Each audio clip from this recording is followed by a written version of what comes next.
She got a new tattoo that I didn't recognize. Said it was for her. A week later, I saw the same design on a guy's wrist at a coffee shop. They were holding hands. I walked over and asked her if she forgot to mention her twin. I'm not the kind of guy who notices every little thing. But when my wife, Sarah, came home from her solo trip to Asheville, North Carolina, with a fresh tattoo on her forearm, I couldn't help but raise an eyebrow. It was a delicate design, a minimalist outline of a mountain range with a small sun rising behind it. Got it at a walk-in place downtown, she said, rolling down her sleeve. It's for me. A reminder to keep climbing, you know. I nodded, not wanting to dampen her enthusiasm. She'd always talked about getting a tattoo but never followed through until now. A week later, I stopped by our local coffee shop in Raleigh to grab my usual morning brew. As I waited in line, I noticed a couple sitting at a corner table, holding hands and laughing. The woman's face was obscured, but the man's wrist caught my attention. There it was, the same mountain range tattoo, identical in every detail. My heart pounded. I stepped closer, trying to get a better look at the woman. It was Sarah. I approached their table, my hands trembling. Did you forget to mention you had a twin? I asked, forcing a smile. Sarah's face turned pale. The man looked confused. Mark, this isn't what it looks like, she stammered. Really? Because it looks like my wife is on a date with another man, sporting matching tattoos. The man stood up. I think we should go. No, I think we should talk, Sarah. She hesitated, then nodded. The man left, and we sat down. Sarah admitted that she met the man, whose name was Daniel, during her trip to Asheville. They connected over shared interests and spent a lot of time together. The matching tattoos were a spontaneous decision, symbolizing their bond. I didn't plan for this to happen, she said, tears streaming down her face. But it did happen. I left the coffee shop, my world shattered. In the days that followed, I moved out of our shared apartment and stayed with a friend. Sarah tried to reach out, but I needed space. I focused on work, trying to distract myself from the pain. But every time I saw someone with a tattoo, I was reminded of her betrayal. Months passed, and I slowly started to heal. I took up hiking, finding solace in nature. Ironically, the mountains that once symbolized her infidelity became a source of peace for me. One day, while hiking in the Blue Ridge Mountains, I met a woman named Emily. We struck up a conversation and discovered we had a lot in common. As we continued to hike together, I felt a connection I hadn't felt in a long time. I eventually filed for divorce, and Sarah and I parted ways amicably. She moved to Asheville to be with Daniel, and I stayed in Raleigh, building a new life. I got a tattoo of my own, a compass on my wrist, symbolizing my journey and the direction I was heading. 3 months after the divorce papers were signed, I got a call from our old landlord. He said there was a letter addressed to me that had just been delivered to the apartment Sarah and I used to share. Curious, I stopped by and picked it up. It was in a small brown envelope, no return address. Inside was a single sheet of paper with neat, slanted handwriting. Mark, I'm sorry. I need you to know the truth. Daniel wasn't just some guy I met in Asheville. We've known each other for years. He was my first love. I reconnected with him 6 months before I even told you I was going on that trip. The tattoo was never for me. It was our secret. I thought I could keep both lives. I was wrong. I stood there in the parking lot for a long time, staring at the letter. My hands felt numb. I had believed it was a brief fling, a mistake she regretted. But this was a long con. That same day, I decided to take a drive. I needed air. I got into my old truck and opened the glove box to grab some napkins. There it was, a black matchbook from a bar in Asheville called the Hollow Oak. I'd never seen it before. Out of instinct, I looked up the bar on my phone. Small, out-of-the-way joint, mostly locals and bikers. Their Instagram page had a few pictures. And there she was, Sarah, smiling with a group of people, arm around Daniel. But something was off. The date on the post was 9 months ago. 9 months ago, she and I were still planning our anniversary getaway. While I was booking mountain cabins and spa days, she was already at that bar, living another life. I needed answers. On impulse, I drove up to Asheville that weekend. I went straight to the Hollow Oak and asked the bartender if he knew Sarah or Daniel. Yeah, he said without hesitation. They're here almost every Thursday night. Trivia night regulars. Together? He gave me a funny look. They're married, aren't they? Married? I nearly choked. They're not, she's my ex-wife. The bartender paled. Man, I didn't know. I left the bar with my mind spinning. Married? They'd already tied the knot? And so soon? Back at the motel, I did a quick search. Marriage records in Buncombe County were public.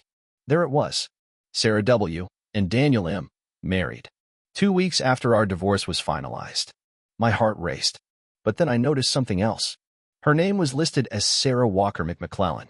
Walker was not her maiden name. She was born Sarah Dawes. Walker was my last name. She had kept it. I needed to know more. I messaged someone from the trivia group on the bar's Instagram post. They replied within hours. Oh yeah, Sarah's nice. Kinda private.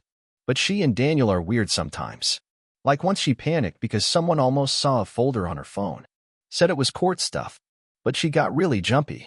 Court stuff. They replied again. Yeah. Something about an inheritance or estate.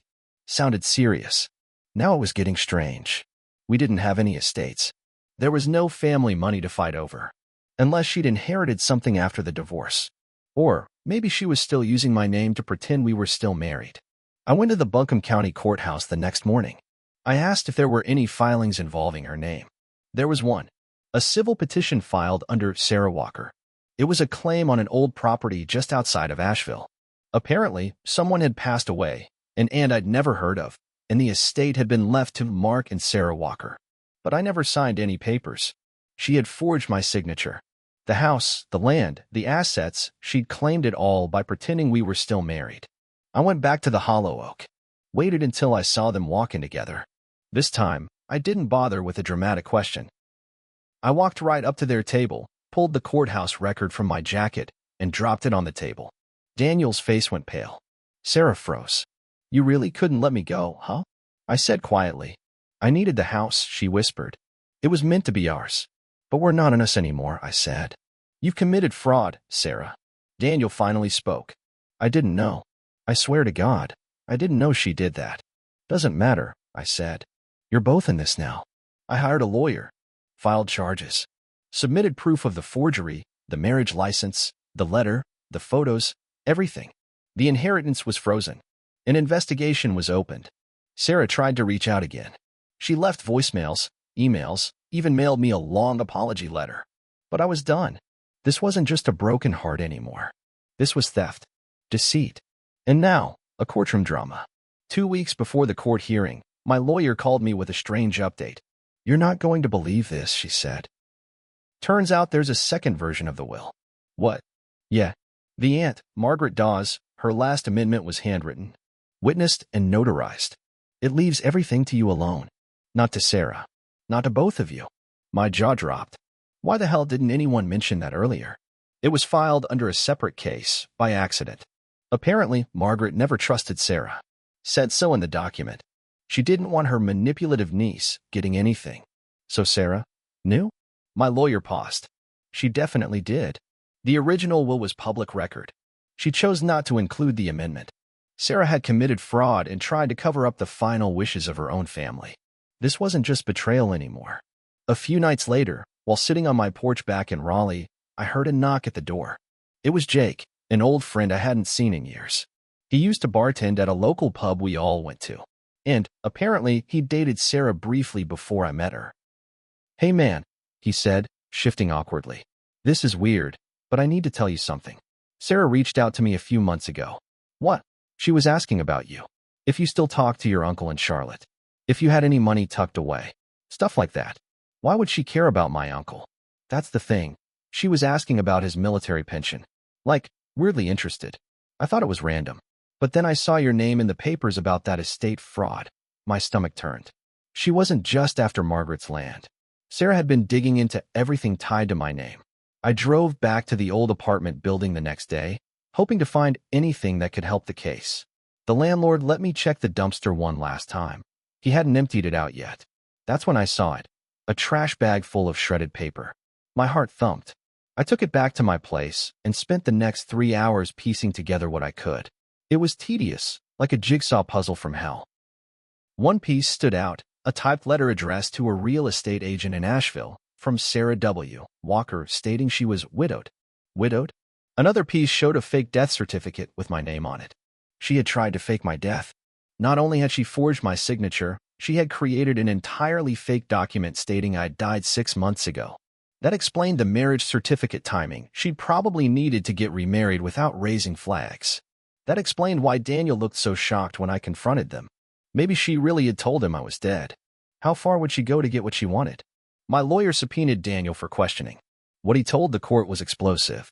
She told me Mark had died in a car accident. She showed me a death certificate and everything. I didn't question it. She cried when she talked about him. Said he was the love of her life, but fate had taken him early. My lawyer leaned forward. Did she ever mention the will or the house? Yes, he said quietly. She said it had been passed to her alone because she was the widow. We planned to renovate it. Live there. I could barely look at him. He looked genuinely broken. The judge didn't hold back. Sarah was charged with multiple counts: fraud, forgery, obstruction, falsifying documents. The estate was stripped from her control and restored under my name. She cried on the stand, pleaded that she just wanted a life she deserved.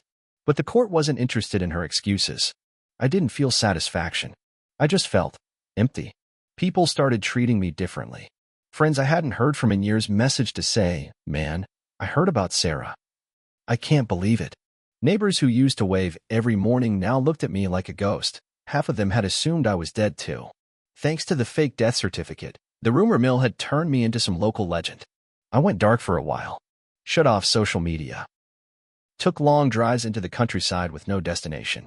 I wasn't running, just decompressing. 6 months after the trial, I received a thick envelope from the Asheville County Records Office. Inside was a file Sarah had submitted when trying to claim an even older property, a cabin in Brevard, owned by another long-lost relative. Except this time, she wasn't alone in the file. There were documents linking her to another man, a third guy, with property co-signed. His name? Jake, my old friend, the one who came to warn me. I confronted Jake at a diner off I-40. "I thought you were trying to help me," I said, voice low. "I was," he replied, not looking up. But I didn't know she was using me too. I slid the documents across the table, then explained these. He sighed. We dated again, briefly. She told me she was getting divorced, said she needed someone she could trust to help secure her future. She had me co-sign for the cabin, said it was temporary. "And you never asked questions?" "I was stupid," he said, "but I didn't know what she was really doing." I didn't respond, just got up and left him there. I was tired of giving people the benefit of the doubt. After that diner talk with Jake, I couldn't shake the feeling that Sarah's schemes went deeper. I went back through the shredded documents. One corner of a page stood out, barely readable text, but it looked like part of a loan application. I scanned the numbers, and something clicked. The cabin wasn't just a getaway spot. It was used as collateral for a massive loan, under my name. I froze. She had used my fake death to apply for a life insurance payout, and used that to back a loan, one she never intended to pay back. I called the insurance company and asked if there had been a payout on my old policy. There had. Paid to Sarah Walker 2 months before the divorce. I told the agent I was very much alive. They were not amused. An investigation opened the next day. It started with a knock on Jake's door. He was taken in first, charged with fraud, aiding in forgery, and financial conspiracy. He swore he didn't know, but the paper trail said otherwise. Then came Daniel. Turns out he'd signed off on parts of the forged insurance forms. Maybe he really did think I was dead, but he helped. Finally, Sarah. She was arrested outside the same coffee shop where I first saw them holding hands. A full circle moment. This time, she didn't cry. She looked me in the eyes and said, "You should have stayed dead." You might think that was it. Justice served. Clean break. Hero rides into the sunset. But here's the truth. I wasn't clean either. While I never forged anything, I did start tracking Sarah's emails after the divorce using a trick I found online. I did break into her old laptop when I picked it up from the house. I walked into that courtroom with hands that weren't spotless. When the investigators found out about how I got some of the documents, especially the shredded ones I technically stole from private property, I got a warning. No charges filed, but it left a mark. The house from the will burned down in an electrical fire. I was never sure if it was an accident or one last act of revenge from Sarah's camp. The cabin in Brevard? Foreclosed. All that property, all that money, all those lies, it ended in ashes and debt. Jake took a plea. 6 months in county jail. Daniel? 2 years probation, plus a huge fine. Sarah? She got 8 years. Fraud. Forgery. Insurance fraud. Identity theft. Perjury. The list went on. When the sentence was read, she didn't even flinch. She just looked straight ahead. No tears. No regret. I didn't come out of this with a fortune or peace of mind. I lost my marriage, my reputation, and almost my identity. I got dragged through courts, newspapers, and whispers in grocery store lines. I got bitter. I got angry. I punched a wall. I started drinking for a while. But over time, I started going to therapy. Not because I wanted to forgive her, but because I didn't want her to win by living rent-free in my head. 1 year later, I wrote a memoir. I changed names, but not the events. It became a bestseller. Her face was everywhere, disguised in words, but clear to anyone who knew. I did book tours, gave interviews, went on TV. She watched from prison. That was my revenge. 3 years later, I ran into her.